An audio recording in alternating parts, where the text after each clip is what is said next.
Kementerian Komunikasi dan Digital digeledah penyidik Kejaksaan Negeri Jakarta Pusat.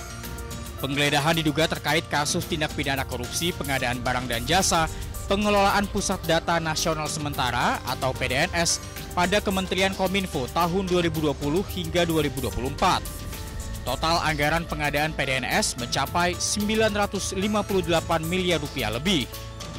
Kominfo atau Kominfo Digi dan beberapa tempat lainnya di Jakarta Pusat, Jakarta Selatan, Bogor, serta Tangerang Selatan terkait dengan penyidikan dugaan tindak pidana korupsi pada kegiatan pengadaan barang dan jasa pengadaan data nasional sementara tahun 2020 sampai dengan 2024. Sementara itu, Wakil Menteri Komunikasi dan Digital Nezar Patria membenarkan kantor Kementerian Komdigi digeledah kejaksaan.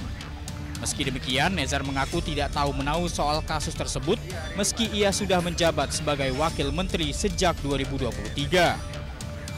Proses hukum ya, karena itu kan terkait dengan kasus PDNS dan itu follow up.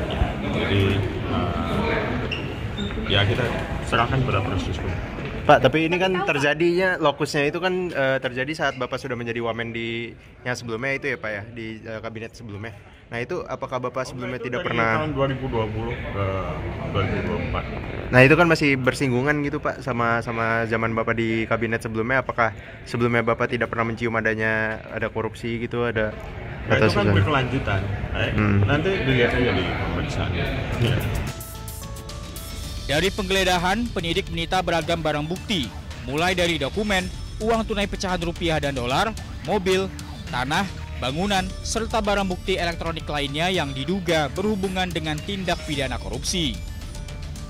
Guna mengungkap dugaan korupsi yang mencapai hampir 1 triliun rupiah ini, Kejari juga menggeledah sejumlah tempat lainnya di wilayah Jakarta Pusat, Jakarta Selatan, dan Bogor.